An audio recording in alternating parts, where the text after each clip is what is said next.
Paano nga ba gamitin at makakapag-generate ng mga images na ganito using Nano Banana?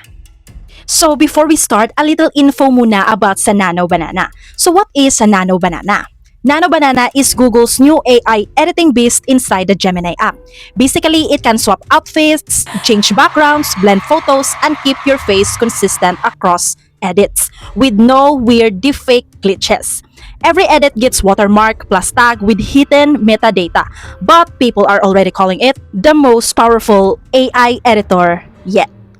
If gusto mong itry ang Nano Banana, all you have to do is pumunta ka lang sa Google or Chrome and mag-search ka ng Google AI Studio.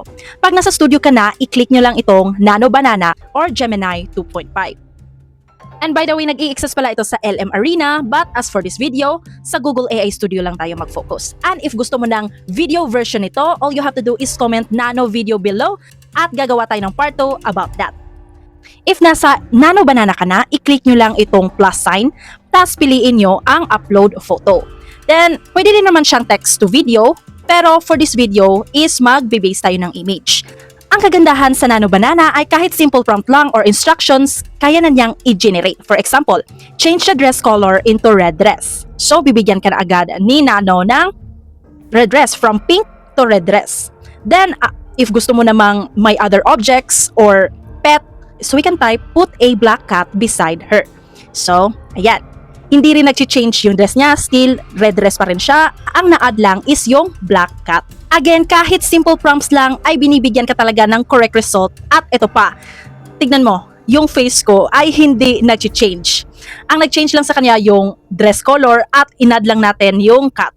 See, same pa rin sa original. So, what if change background and with action mismo sa image mo at maraming objects na na-add? Pwedeng-pwede yan dito sa Nano Banana. So, ganito lang yan.